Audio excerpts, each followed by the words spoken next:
We want to take you right out to the platform where I believe the Star Spangled Banner is underway, or maybe just finished. Here we are, EWTN's coverage of the March for Life.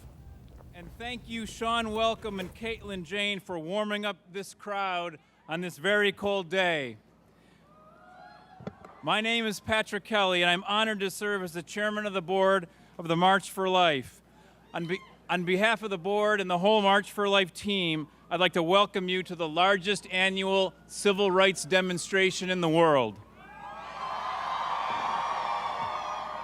Before we begin, let us join together in the Pledge of Allegiance, led this year by Michael Viviano from the Knights of Columbus Council at George Washington University.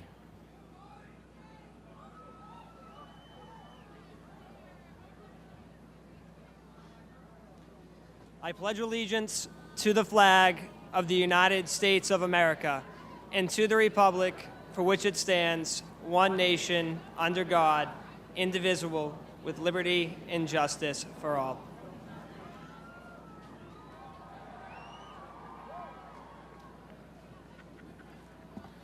Thank you, Michael. Each year we are grateful for the witness of the Orthodox and Roman Catholic bishops opening our rally in prayer. In continuing this tradition, I am now happy to welcome to the stage, on behalf of the Assembly of Canonical Orthodox Bishops of the United States, His Eminence Metropolitan Evangelos of New Jersey, who will offer the opening prayer. Joining Metropolitan Evangelos on stage are bishops representing the Greek Orthodox Archdiocese of America, the Ukrainian Orthodox Archdiocese of the United States, the Antiochian Orthodox Christian Archdiocese of North America, and the Orthodox Christian Church in America, and the Roman Catholic Bishops of the United States.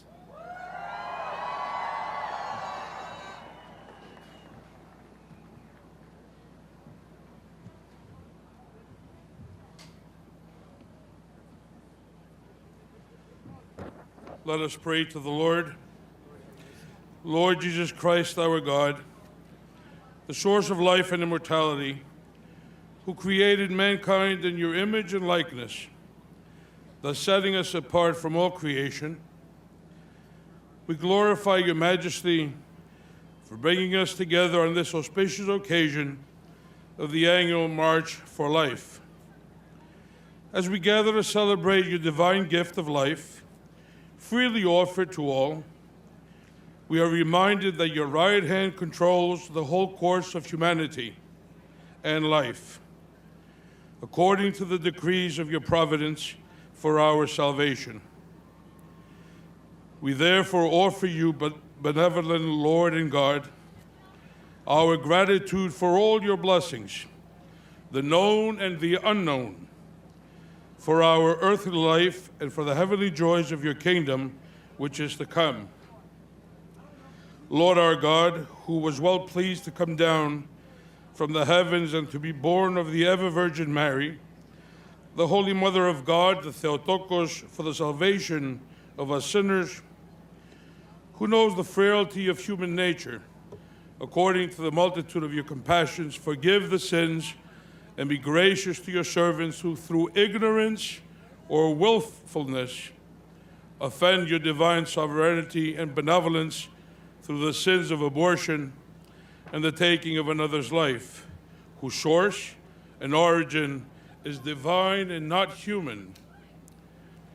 We pray that in your divine mercy you will forgive those who fear the challenges laid upon them and have given up hope, neglecting that whatever is born of God overcomes the world.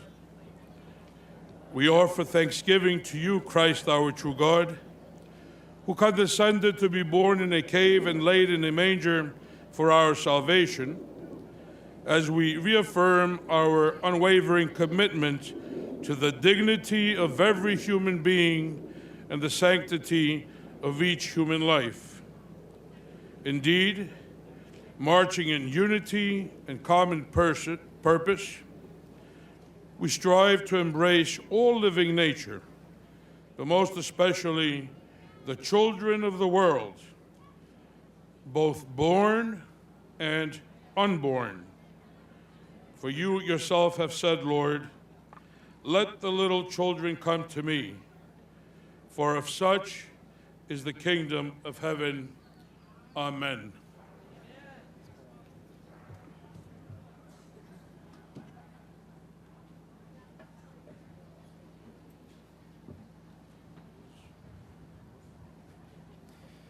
Thank you very much, Your Eminence. And I would also like to add that we also had the Little Sisters of the Poor up here to join us in prayer. And we were very grateful that they're here today. I would like to thank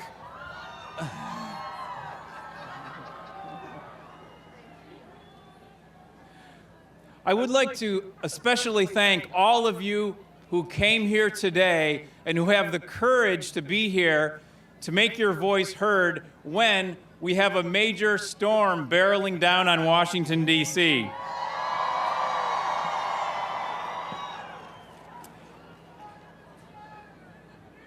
Each one of you here today has a key role to play in what is the most important human rights movement of the 21st century. Decades from now, you will be proud to say that you came to Washington to march. You'll be proud to say that you were ahead of your time, standing up for the truth that to be pro-life is to be pro-woman, and to be pro-woman is to be pro-life. The abortion industry doesn't want you to believe this truth. They are an industry fueled by big dollars that tries to intimidate and control the debate. They thrive on a throwaway culture, and they insist on dividing and bullying those who disagree with them by speaking of a fictional war on women. Our movement, the movement to protect human life, is different. It is built by you, the grassroots. We come here from communities and towns all across America. We come here to show that we cannot be intimidated. We come here to raise our voices and build a culture that affirms the goodness, the unimaginable possibilities of both a pregnant mother and her unborn baby. The March for Life has a simple message about pregnant moms and their babies. We love them both. And our message is winning. A Marist poll released this week shows that more than 3/4 of Americans agree that our country's laws should protect both mothers and unborn babies. The same poll shows that despite the popular narrative that our country is evenly divided on abortion, 8 in 10 Americans actually support substantial limits on abortion. And this number even includes 2/3 of those who say they are pro-choice. So something is changing in America, and it's this: being pro-life and pro-woman is now the new normal. And it is now my privilege to introduce the leader who has worked so hard to build this March for Life, which is getting younger and bigger every year. Please join me in welcoming the president of the March for Life, Jeannie Mancini. Hello out there. Is anyone cold out there? Well, good afternoon, marchers, and welcome to the 43rd Annual March for Life. A little snow couldn't keep you away, could it? Thank you for being here, despite the weather forecast. The world may think that we're a little bit crazy to be here on a day like today, but those of us standing here know that there is no sacrifice too great to fight the human rights abuse of abortion. Today, I'm going to ask you to show the world why you are pro-life, why you would come to Washington despite the cold, despite the wind, and despite the snowy forecast. I want you to share photos and stories about why you march for life. And you do this using hashtag what? What? Hashtag what?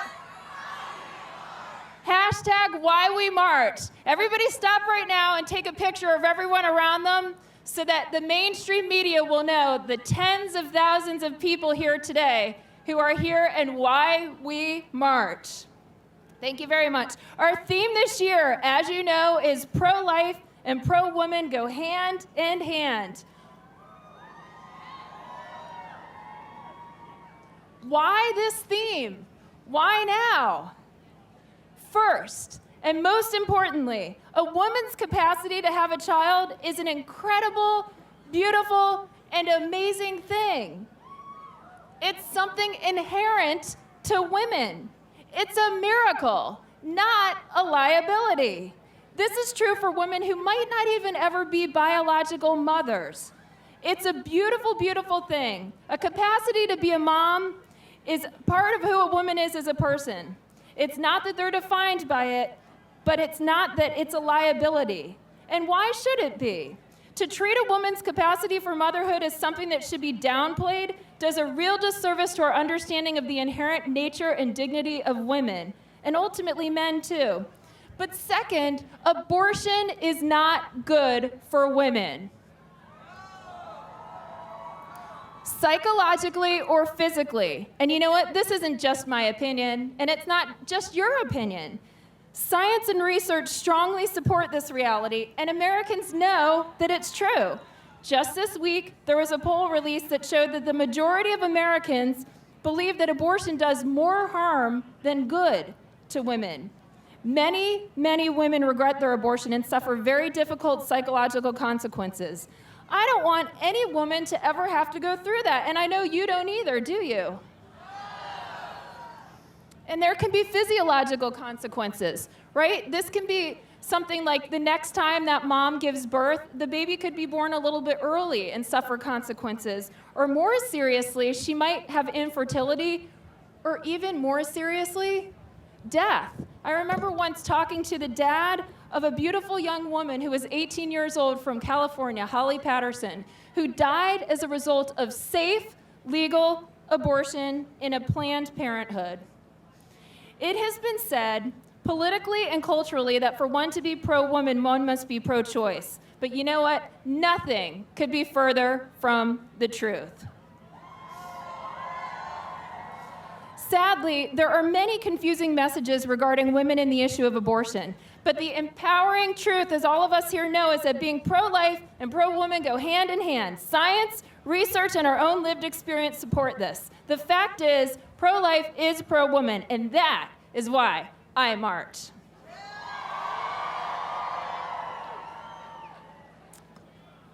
Wonderful. Later in our program today, we are going to recognize the many great pro-life organizations that are with us. And as we enter an important election year, many of these organizations will be involved in the electoral process, and we're going to have a wealth of information shared on strong pro-life candidates throughout the year. I have to tell you, the March for Life is not an electioneering organization. We do not endorse specific candidates for public office, but we are grateful to all of those candidates at every level who are courageously standing up for life. Now, I am very excited to introduce you to someone. This year's theme, Pro-Life and Pro-Woman Go Hand in Hand, is embodied by many strong pro-life women who are not afraid to stand up and be courageous and share their stories and their support for life. One such woman is Carly Fiorina. Carly was the first woman to lead a Fortune 50 company as chairman and CEO of Hewlett-Packard. She's a leader and an advocate who is unabashedly pro-life and embodies this year's theme. Please welcome to the stage, Carly Fiorina.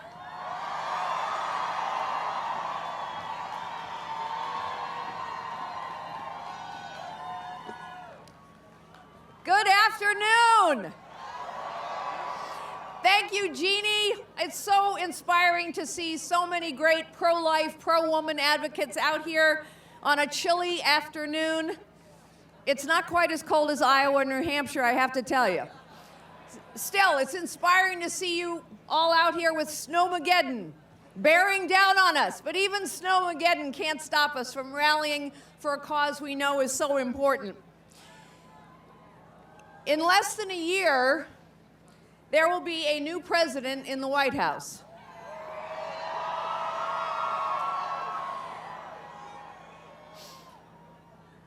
And that next president will have the awesome responsibility to pick up to 4 Supreme Court justices who will decide issues of life and religious liberty.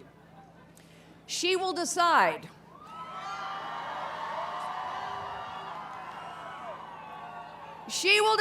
whether we force taxpayers to fund the political arm of the abortion industry, whether we as a nation believe, as the Democrat platform says, that a life isn't a life until it leaves the hospital.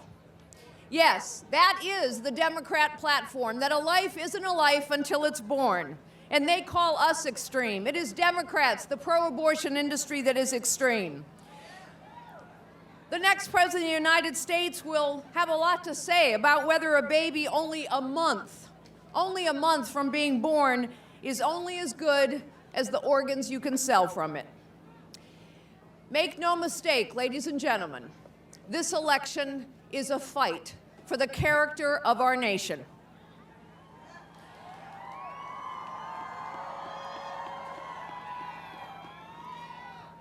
Now, the establishment media and the political class actually don't want us to talk about what the abortion industry is doing. You saw what happened when I talked about the horrific truth of the Planned Parenthood videos during one of the Republican debates. Unlike the media, you have watched the videos. You have seen an aborted baby, its legs kicking, its heart beating, while the technician describes how they want to keep these babies alive to harvest their organs. The left called me a liar. They said there were no such videos. There are no aborted babies born alive. Nobody is selling body parts. That was the litany of the left. But look what happened next. A few short weeks later, Planned Parenthood came out and said that they no longer would take compensation for baby organs. Boy, I tell you what, that sounds like an admission to me. As we stand here today, Hillary Clinton is in New Hampshire giving a pro-abortion speech.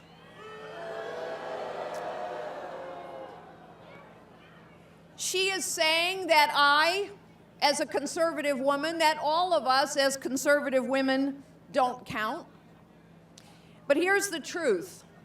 The left has perverted feminism into a political ideology where women are pitted against men and used as a political weapon to win elections. Being empowered, I know. Having started out as a secretary, being empowered means having a voice. But ideological feminism now shuts down conversation on college campuses and in the media. If you are a pro-life man or, heaven forbid, a conservative woman who doesn't believe the litanies of the left, then you are waging a war on women, or you are a threat to women's health, or you are variously described as window dressing. That is how they describe Senator Joni Ernst, or offensive as a candidate, Carly Fiorina. Ladies and gentlemen, ours is a fight for the character of our nation, for the value of life. It is a fight that we must win to take our country back, and citizens, we must take our country back.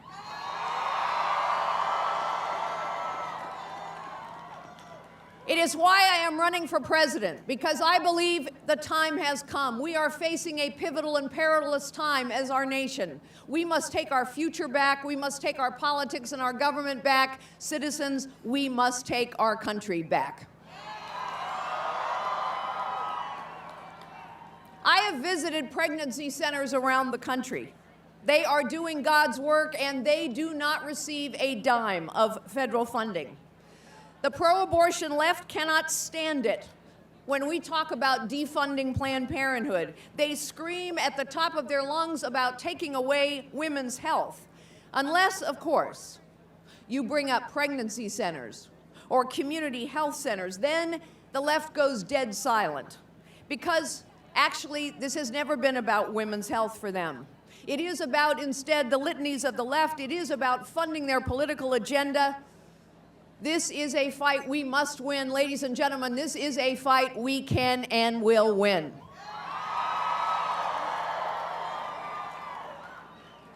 Now, I have to tell you, Planned Parenthood regularly shows up at my events. So let me say this to all the Planned Parenthood supporters who show up. You can scream and throw condoms at me all day long. You will not silence me. You will not scare me. I have battled breast cancer. I have buried a child. I have read the Bible. I know the value of life. 34 years ago, I met my husband, Frank. When we were married, I learned that his mother had been told by her doctors to abort him. She was a woman of great faith and courage, and she chose instead to bring her son into the world. She spent almost a year after his birth in the hospital. But he was the joy of her life, and he has been the rock of mine. And I have thought often about how different my life would be had she made a different choice. I know what each of you know. Every person has God-given gifts. Each of us have far more potential than we realize. Science is on our side. Public opinion is on our side. We are winning this fight, ladies and gentlemen. We are winning this fight, but it is a fight. And so we need a fearless fighter in the White House, not just to win this election, but to restore the character of our nation.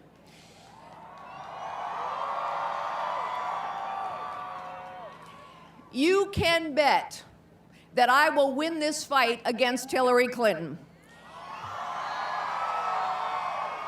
And you can count on what I will do as president. I will defund Planned Parenthood. I will support pregnancy centers around the country. Together, we will restore the character of our nation. So, citizens, join with me, fight with me, stand with me. Together, we must take our country back and restore its character. Thank you so very much. God bless you all.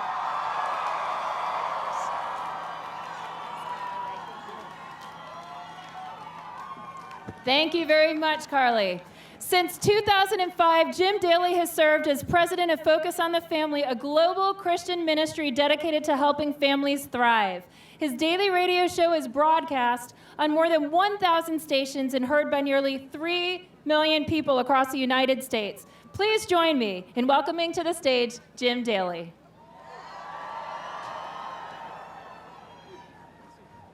All right. Man, Carly, what a great speech, huh? That's what gives me such hope for this nation, when you have people who want to run for president that are committed to the pro-life movement like that. Hey, I want to say just a couple of things in a couple of minutes. First of all, thank you to the Catholic community. I'm an evangelical, but thank you to the Catholics for leading the way. Woohoo!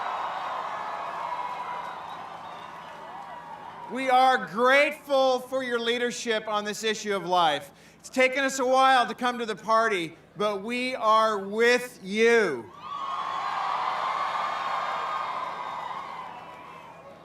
The other thing I'd like to mention is just the work at Focus to date through our option ultrasound efforts with the help of pregnancy resource clinics around the country. It's estimated that we have saved over 358,000 babies from abortion. And I'd only say moving forward that we need to look at those that aren't awake yet to the reality of what's being done. With the grace of God, the love of God, and the truth of God's Word. Thank you very much.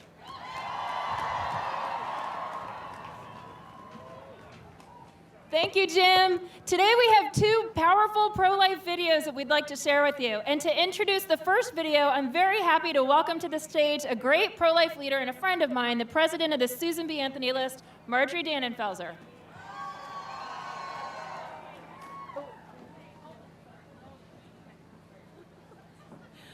Well, everyone standing here has a bond with everyone who has marched these streets since the founding of this nation to attack and win great human rights battles.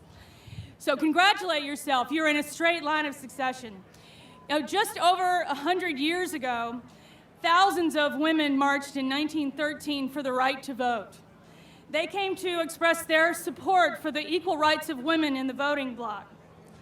The Women's Suffrage Parade, which went from the Capitol to the White House, came at a time that was pivotal in the suffragists' battle for the right to win the suffrage.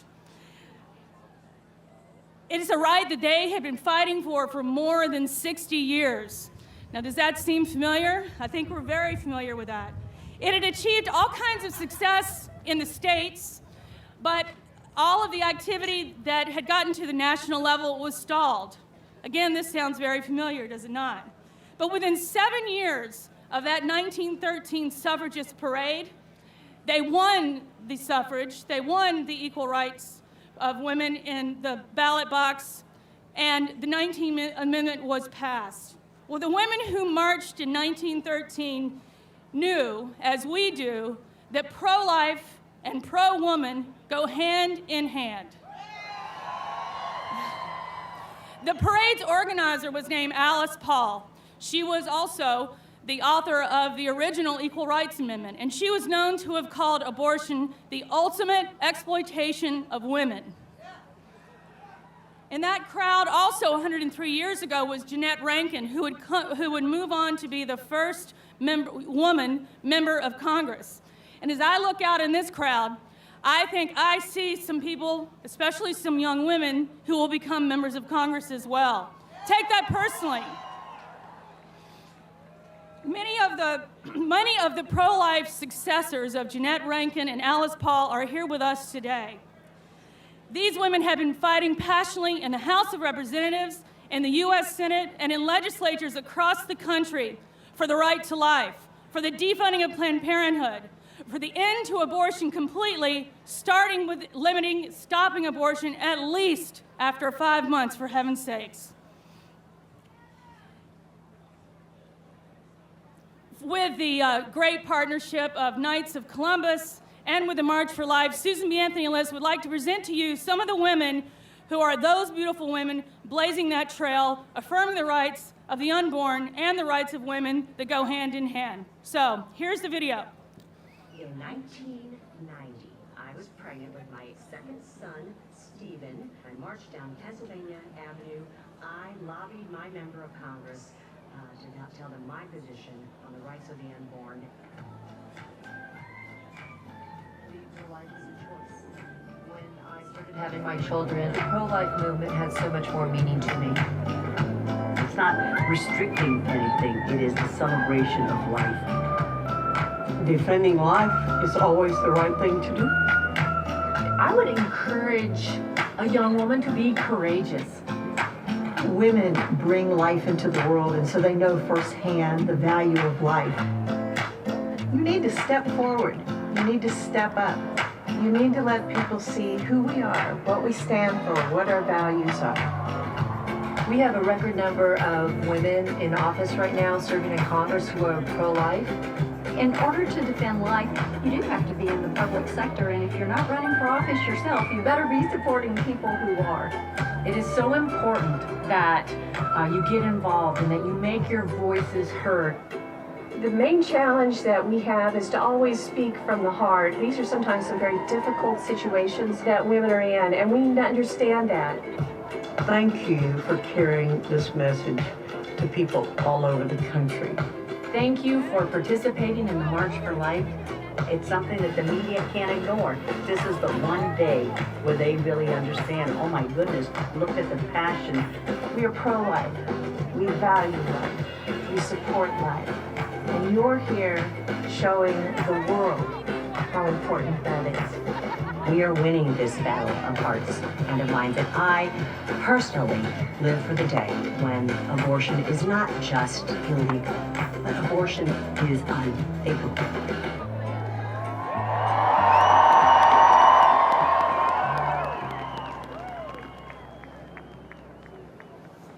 As many of the courageous pro-life members of Congress now come to stage, I'm very honored to introduce a great pro-life voice from the United States Senate. Senator Joni Ernst has been a champion for the pro-life cause from her very first day in office, proving that pro-life and pro-women truly go hand in hand. Please give a warm March for Life welcome to Senator Joni Ernst from Iowa.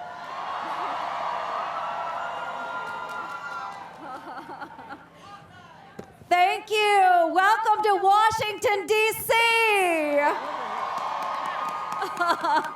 Good afternoon, everybody. First, let me say that there is no place I would rather be than right here with you on this cold January day. So thanks for coming out.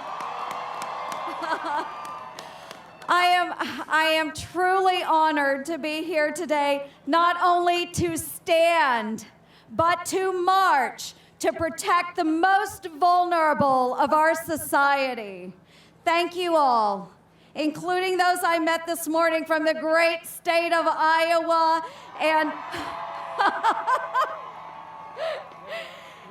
all of the young future leaders that we have here today in the crowd, for getting in your cars, for boarding those planes, those trains, putting on your coats, your mittens, your gloves, and fighting for life. Over the last year, thank you for helping me fight to remind those in Washington that we are a nation that protects life. Thank you for helping me to fight in Washington to shine a light on the lack of compassion shown by Planned Parenthood for women and their babies. And thank you for helping me fight to remind those in Washington that we are a nation that will stand up together and say, we can and we must do better. The theme of this year's march is pro-life and pro-woman go hand in hand. And it is such an important message. Many of those fighting against us have claimed that our efforts to defend and protect life at all stages of development constitute a war on women. I reject that. I reject that. Because I will remind them that I am a woman and I have been to war. And let me be clear, this is no war on women. That's right. That's right. Rather, to me, being pro-life means that you have a deep respect for the miracle of life and a woman's unique ability to bring life into this world. Being pro-life means you recognize the joint responsibility of a mother, father, and society at large to protect and nurture each and every life from the moment that it is created. And you see abortion as a reflection of our collective failure to meet that responsibility, and not a litmus test for the advancement of women's rights. Being pro-life means you reject the notion that the loss of millions millions of babies through abortion honors the civil liberties, independence, or a strength of a woman. Being pro-life means that you mourn the loss of thousands of baby girls and boys that are lost each year to abortion in the United States. And you believe we should cherish women and girls equally at every stage of their development. Thank you. Look around you. Look to your left and look to your right. Look around you. As you can see by the crowd assembled here today, many of us are mothers, grandmothers, sisters. Pro-life and pro-woman does indeed go hand in hand. In my first year in office, I have tried to embody that important message. As you may know, I have been leading the fight to safeguard taxpayer dollars for women's health care by redirecting them from Planned Parenthood, which is the nation's single largest provider of abortion, and instead providing them to other eligible entities like community health centers and hospitals, which provide greater health care services to women, but do not provide abortions. Thanks to your support, earlier this month, Congress was able to put legislation on the president's desk to defund Planned Parenthood. I have also joined my colleagues in support of the Pain-Capable Unborn Child Protection Act in an effort to ban abortions after 5 months of pregnancy, a stage of development at which evidence shows unborn babies can feel pain. The day I took to the Senate floor to speak in favor of the bill, I had the opportunity to meet an adorable little boy, a 3-year-old beautiful boy from Newton, Iowa, named Micah Pickering. Micah was born prematurely at just 5 months of development. As Micah joyfully ran around my office, his mother and father explained to me that they know Micah was just as full of life at 5 months of development as he is now. And as Micah proved, an unborn baby in its 5th month of development is not just a clump of cells. They have 10 fingers and 10 toes. They can feel pain, and they can survive outside of the womb. It's what we all know, folks. It's what we all know. Life is indeed precious. And we are a country that stands for life. In order to rise and meet that commitment, we must protect the most vulnerable in our society, particularly those who cannot protect themselves. As a mother and a grandmother, thank you for joining me today here and every day to stand, to speak, and to march for life. God bless you all. Thank you. Thank you. Thank you. Thank you. Thank you. Thank you very much, Senator Ernst, and thank you for your witness in the United States Senate. Just one quick announcement. We have a young boy who is lost. He's dressed in a camouflage coat, camouflage gear, and he's in the lost persons tent to my left. So a young boy lost who's in the lost persons tent. We ask his parents to go claim him.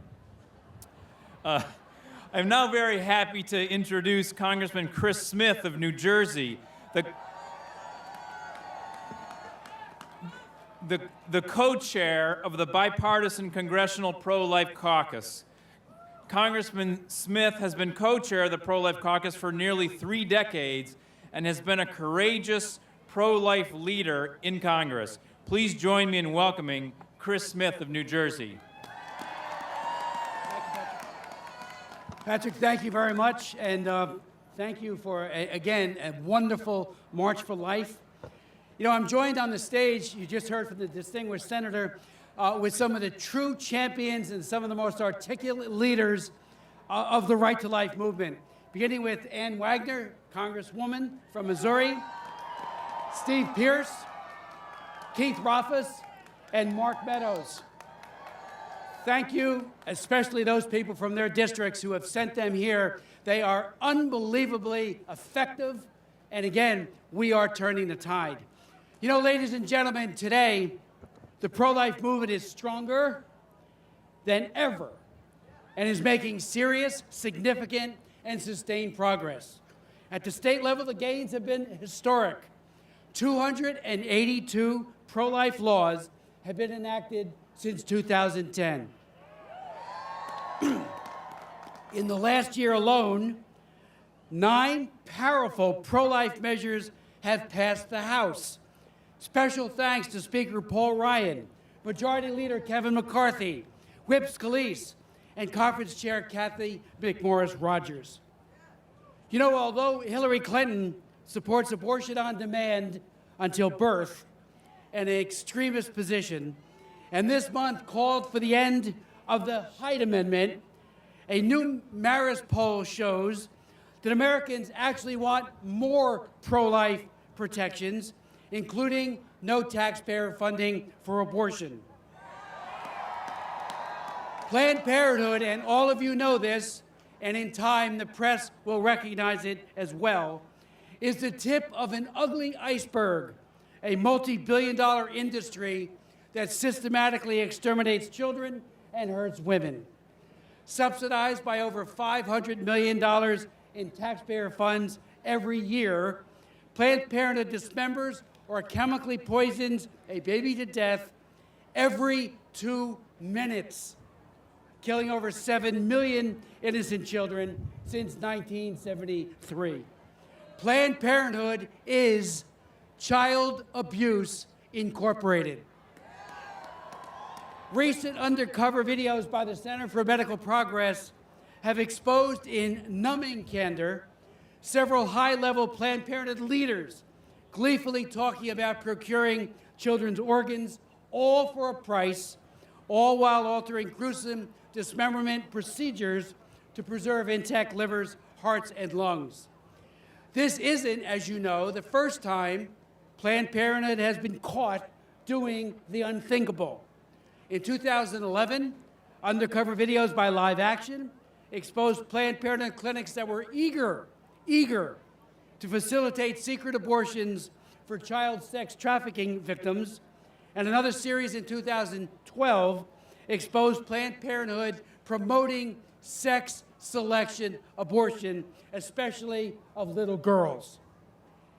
Take note of this, ladies and gentlemen. Next week, there will be an override of President Obama's veto of the bill to defund Planned Parenthood. And we will win that in the House. Finally,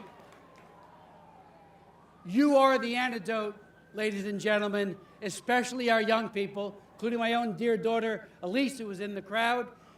You are the antidote to this present darkness, the culture of death. So for the sake of women and children, because we love them both, be further involved. Defend life with all the courage, faith, insight, compassion, and love you have to muster. Don't back down or give up or ever get discouraged, ever. Ask God for strength. Combine persistent prayer with Esther-like fasting. Combine it all with smart and diligent pro-life work at every level, including the political.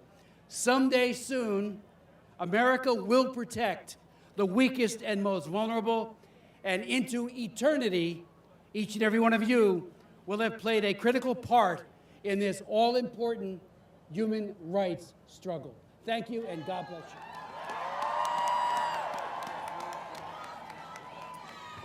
Thank you, Congressman Smith. And I would like to note that our little boy who was lost has now been found.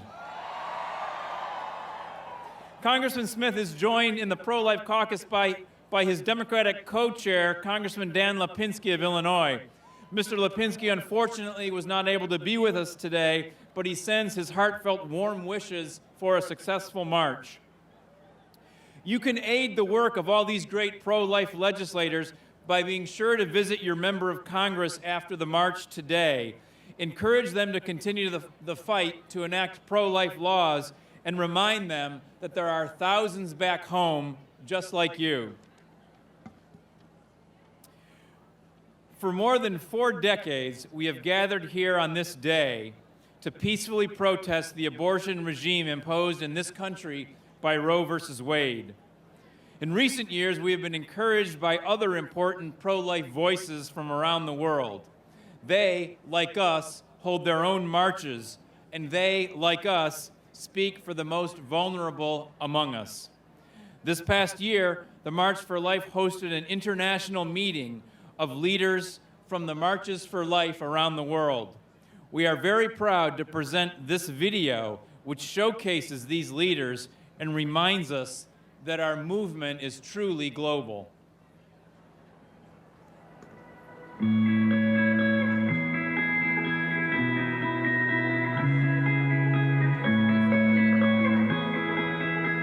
The United States March for Life is the first of its kind. We are a very international group. Many international leaders come. They've gotten a lot of inspiration from our March for Life, and they go home and in an enculturated kind of way, they build their own March for Life.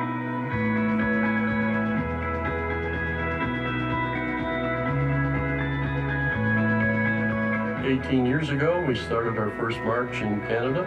We had less than 1,000 people. And in 2015, we had over 25,000. 80% of the participants are under the age of 25. It's important that we continue until Canada restores a new culture of life.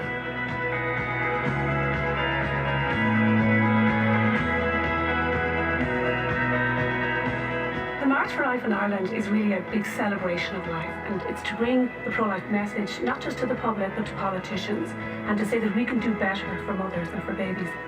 I think what is unique about the March for Life and the Vigil for Life in Ireland are the numbers of young people who come to these events. It's a phenomenal effort from grassroots up.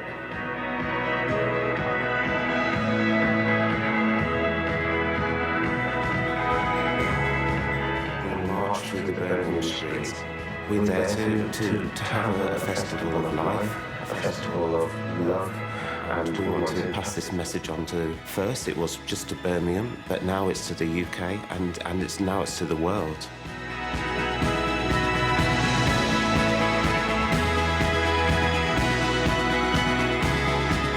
We have already nearly 40 years of the abortion law in Italy. The march is creating a culture of life. It helps young people to understand that life is a gift.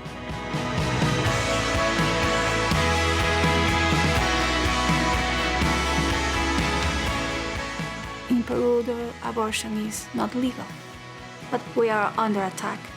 There's a lot of NGOs that are trying to legalize abortion in Peru. So we need a march to defend the mother, to defend the child, to defend the family.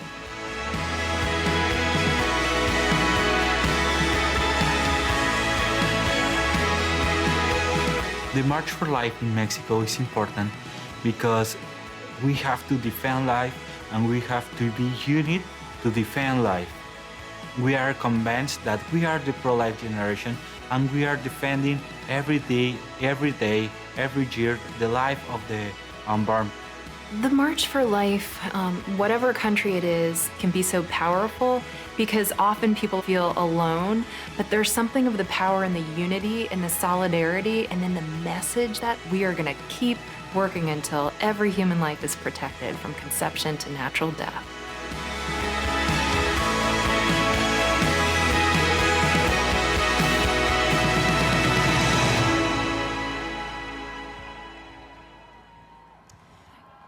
Great. Okay, I can see a lot of you guys just with your teeth chattering out there, so I know you're cold and you're ready to march. About 10 minutes until we actually kick off the march, just so you know, so stick with us because these last speakers are awesome. So stick with us. We know that pro-life and pro-woman go hand in hand. And our next speaker is another strong pro-life woman whose book, Subverted, responds to a culture that would have us believe that to be pro-woman, we cannot be pro-life. But we know that's not true. Please welcome to this stage, Sue Ellen Browder.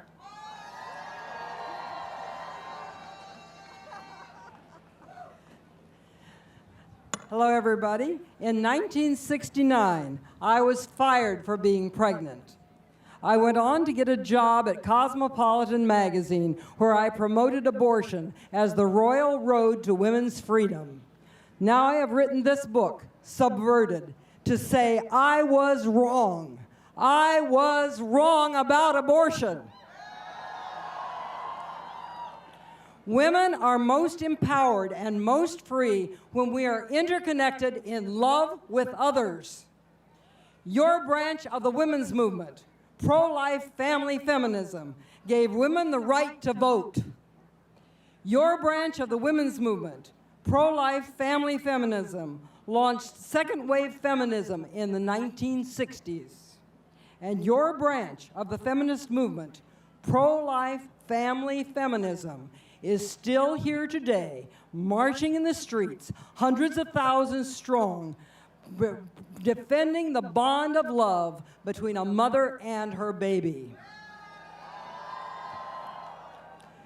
You, not Planned Parenthood, not NARAL Pro-Choice America, represent the authentic women's movement of the 21st century. Wake up, Washington Post. Wake up, USA Today. We need to stop pitting the rights of a mother against the rights of her baby. Whatever harms the baby harms the mother. Whatever harms the mother harms the baby. And whatever harms either of them harms us all. We are the new feminists of the 21st century. Wake up, media. We have all the power. We are not afraid, and we are not going away.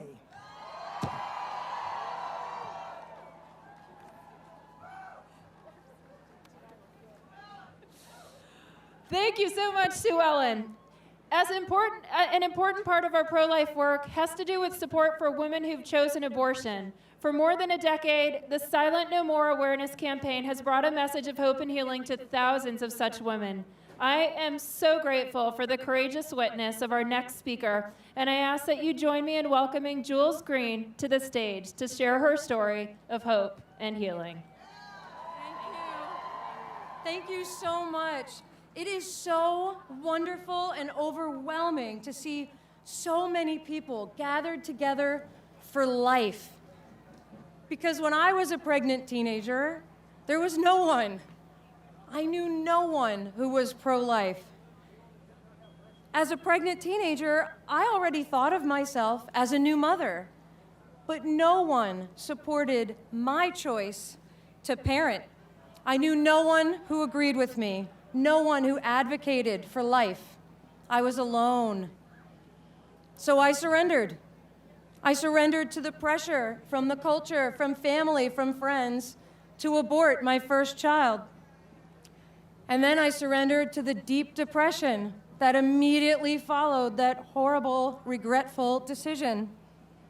Within a few weeks of my abortion, I attempted suicide. I spent a month in a psychiatric unit to recover. And then I surrendered again to the world around me, to a culture telling me that abortion was okay and that I should be okay. Just get over it. And then I got a job at an abortion facility. And it was there at that abortion clinic for years I kept trying to believe what everyone around me was insisting, that abortion was no big deal, a simple medical procedure, a choice. But I knew I missed my baby. And I saw the women at that abortion clinic crying in the waiting room, crying in the procedure room, crying in the recovery room, day after day, year after year. But it wasn't until many years later, after leaving the abortion industry, that I was finally able to face the brutal truth that abortion is wrong. Abortion is always wrong. Abortion always extinguishes the light of life of a unique, irreplaceable, and unrepeatable member of our human family. And it was accepting this truth that finally led me to spiritual conversion, forgiveness, and healing. Thank you. Thank you. So once I became pro-life, I knew I could not stay silent.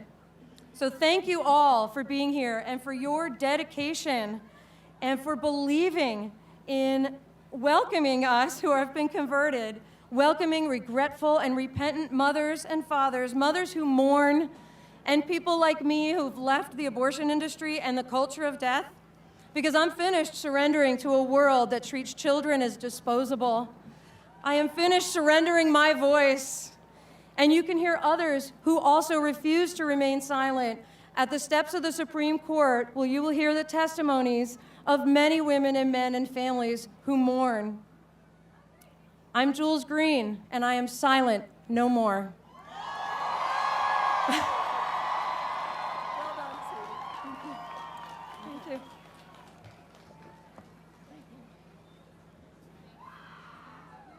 Thank you, Jules, for your powerful witness. As the center for the Baltimore Ravens from 2009 to 2013, Matt Burke was part of the team that won Super Bowl 47. Since retiring from the Ravens, Matt has served as the Director of Football Development for the National Football League. Matt is a courageous and inspiring advocate for life. He's a Super Bowl champ, and he's a pro-life champ. Please join me in welcoming Matt Burke.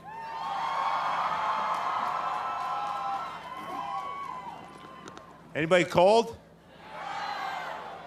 Me neither. I just want to say from up here, you guys all look great, every single one of you. You know, last couple of weeks, I started to tell people that I was coming down here to D.C. and they'd ask me why. I'd say I'm going to the March for Life, and they'd say, well, why are you going there? Why are you marching? And I said, you mean in addition to the things that we've seen the last few months, all the videos we've seen? You want to know why we march? So let me tell you why we march. I'm a football player, so I like to keep things real simple. We march because I've never heard a woman give birth to a baby and then say, I wish I'd had an abortion. That's why we march.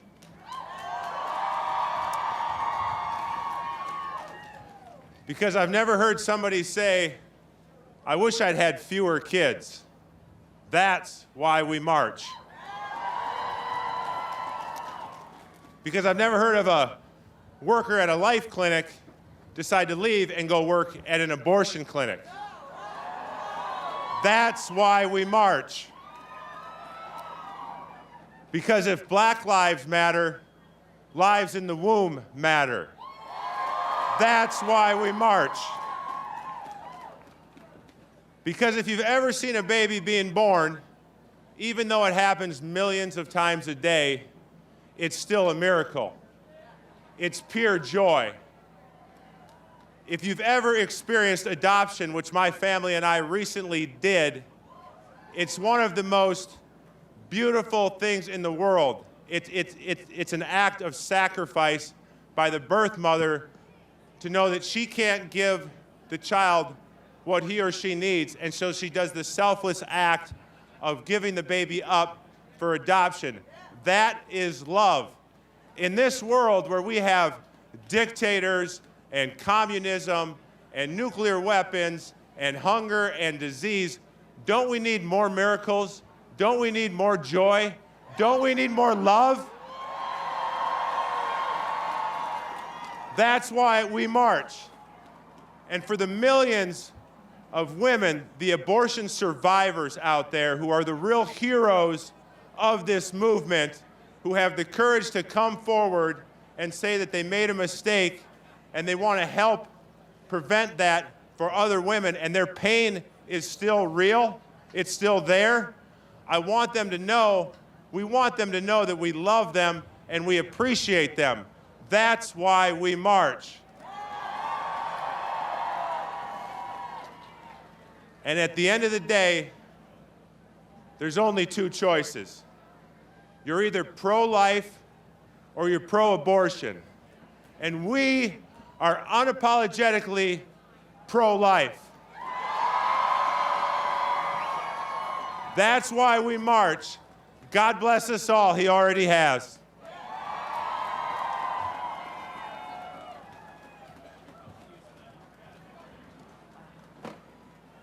Thank you, Matt. Have to pull the microphone back down a little bit after he was standing here.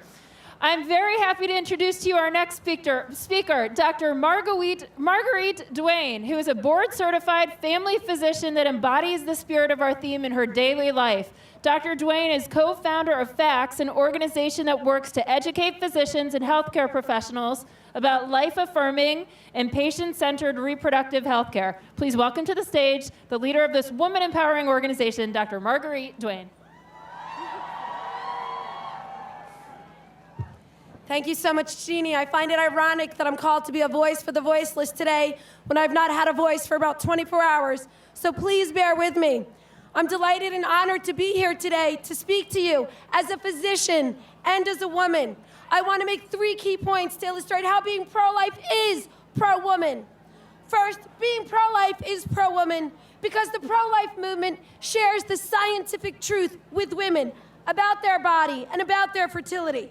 Science shows us that the moment the egg and sperm fuse in the woman's fallopian tube, a new, unique human being is formed with DNA in place that determines everything from gender to eye color.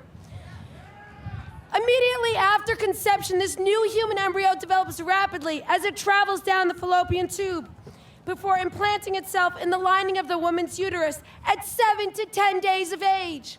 I mention this because many medical organizations try to obfuscate this information. They do this because there are some forms of hormonal birth control and IUDs that may prevent implantation of this newly formed human being, causing an early abortion. However, science shows us life begins at conception. And as pro-life people, we need to share this truth with women. My second point, being pro-life is pro-woman because the pro-life movement affirms what is unique and special about every woman in all phases of her life, personally and professionally, as a daughter, a mother, a sister, a single person, or a married woman. As a physician, I have seen the effects of the segment of our society that does just the opposite, that does not affirm the dignity of women, but instead convinces women that in order to be equal to men, we need to be just like them, free to have sex without pregnancy. And to succeed in their lives professionally, they need to delay having children, or if they get pregnant, destroy their unborn baby. This does not empower women. Instead, it devalues or destroys what makes a woman truly unique. To truly empower women, we need to educate them about how their body works, share the facts about their fertility. We need to encourage them to make healthy choices that respects their body, their fertility, and their life-giving ability. Finally, being pro-life is pro-woman because the pro-life movement supports women who experience an unexpected pregnancy. It's critical for women to know they have real options that affirm their gifts as women. This can make a difference helping a woman choose life, not always, but often. Let me close by sharing the stories of 2 young women, each in her early 20s. I've changed their names to protect their privacy. Anna was an immigrant who worked hard to earn money to send her family back home. Lori was a college student with dreams of being a doctor like me. Both of these women were my patients. They came to my healthcare center fearing they might be pregnant, and laboratory tests confirmed this. They reacted similarly, expressing shock and disbelief. I remember Anna's reaction clearly as she burst into tears saying she didn't have the money to have a baby, nor could she afford to lose her job. Laura reacted similarly. Even though she and her boyfriend had planned to get married and have a family someday, she was terrified that a baby now would defer those dreams. As a doctor, I explained that it was my job to care for both patients, the mother and the baby. We would do everything to care for both of them and still support the dreams of these women. I had conversations with their boyfriend. Anna's boyfriend said he would do whatever he could to take care of Anna and her baby. Lori's boyfriend said he would support whatever Lori chose to do. In the end, these women chose different things. Anna chose to have her baby, and sadly, Lori, the college student, chose to have an abortion. How did it impact them? Anna came for a well child check with her little girl a couple years later, happy as can be. She and her boyfriend had eventually gotten married, and even though life wasn't easy, they were making it work. As for Lori, she and her boyfriend broke up. The stress of the abortion was too great. She even gave up her dreams of being a doctor. As for me, my heart broke. These beautiful women, and this beautiful woman and her baby fell victim to one of the great lies of society. In truth, abortion does not set a woman free. In summary, being pro-life is pro-woman because the pro-life movement shares the scientific truth with women. The pro-life movement affirms what is unique about women in all phases of her life.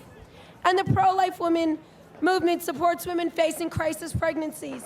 Yes, being pro-life is pro-woman. Thank you. Okay, we're getting really close to the end, guys. Stick with us. The pro-life movement is made up of incredibly dedicated individuals who work day in and day out to build a culture of life in our country.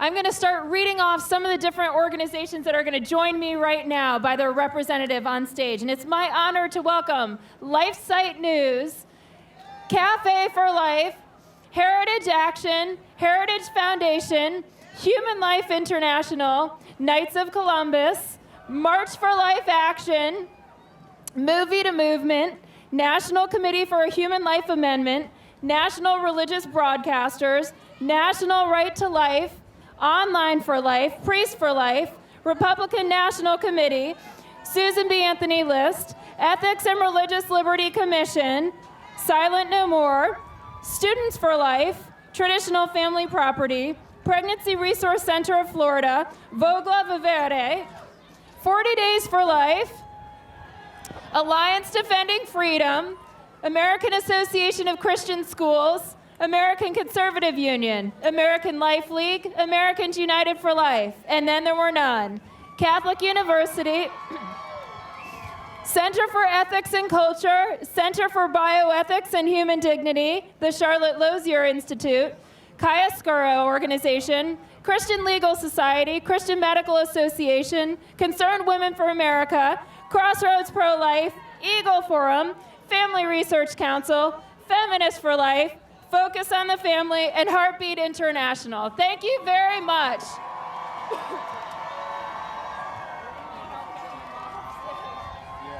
And may I ask you all to exit now, please, quickly. Thank you so much. Back to the way we came? Yeah.